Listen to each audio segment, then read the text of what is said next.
வாழைப்பூ கட் பண்ணி கொஞ்சமாக எடுத்து வச்சுருக்கேன். ஒரு கப்பு ஃபுல்லாக ஒரு பவுலில். வெங்காயம், பச்சை மிளகா சிறுவாக அரிஞ்சு இதுமாரி அளவு வச்சுருக்கேன். 2 மணி நேரம் ஊற வச்ச கடலைப்பருப்பு 100 கிராம் எடுத்துருக்கேன். உப்பு போட்டுக்கலாம் தேவையான. இதில் கொத்தமல்லி கறிவேப்பிலை போட்டுக்கிறேன். வாங்க இப்போ போய் அரைச்சிக்கலாம். இந்த அளவுக்கு அரைச்சி வச்சுருக்கேன். இப்போ கடலைப்பருப்பு கொட்டிக்கலாம்.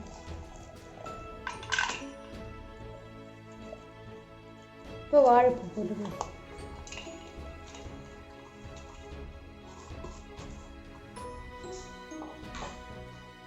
இப்போ வெங்காயம், பச்சை மிளகாய்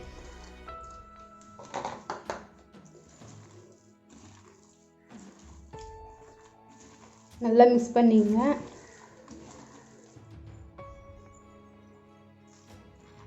இந்த அளவுக்கு மாவு மிக்ஸ் பண்ணிங்க.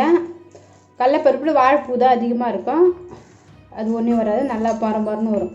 வாங்க இப்போ எண்ணெய் காய வச்சு எப்படி சுடுறதுன்னு பார்க்கலாம். எண்ணெய் நல்லா காஞ்சி கடாயிலேருந்து எல்லாம் எண்ணெய் காஞ்சிச்சு. இப்போ வடை சுட்டு போடுறோம். இப்போ இந்த மாதிரி வடை எடுத்துங்க. மாவு எடுத்து இந்த அளவுக்கு தட்டிங்க. எப்போ வடை சுடுவீங்களோ அதேமாரி தான் தட்டிக்கணும், வேறு ஒன்றும் இல்லை. இப்போ வடை போட போகிறேன். ஸ்லோ இதில் வச்சுங்க, அப்போ தான் அந்த இதெல்லாம் உடையாமல் வரும்.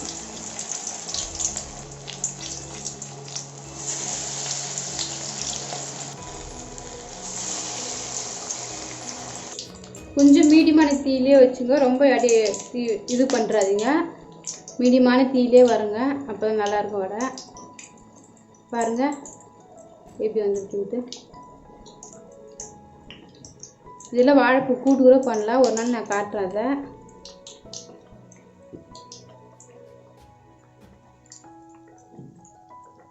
கடல மாவோட நான் வாழைப்பூ தான் நிறைய சேர்த்துருக்கேன். இதில் கூட்டு செஞ்சிங்கன்னா கொஞ்சம் தொகுறு அடிக்குதுன்னு யாரும் ரொம்ப பேர் செய்ய மாட்டாங்க. தொகுறு இல்லாமல் செய்யலாம். இப்படி செஞ்சு சாப்பிட்டீங்கன்னா இன்னும் நல்லாயிருக்கும். கூட்டு சாப்பிட்றதுக்கு போது இப்படி செஞ்சு சாப்பிட்டு பாருங்கள், டேஸ்ட்டாக இருக்கும். ரெடி ஆகிடுச்சு. இப்போ நம்ம இதை எடுத்துடலாங்க. பாருங்கள், பூ தான் நல்லா அழகாக தெரியுது. இதுதான் நல்லாயிருக்கும். நிறைய கடலைப்பருப்பு போட்டிங்கன்னா அப்புறம் கடல மாவு வடையாயிடும். பூ வடையாக தெரியாது, வாழைப்பூ வடையாக தெரியாது.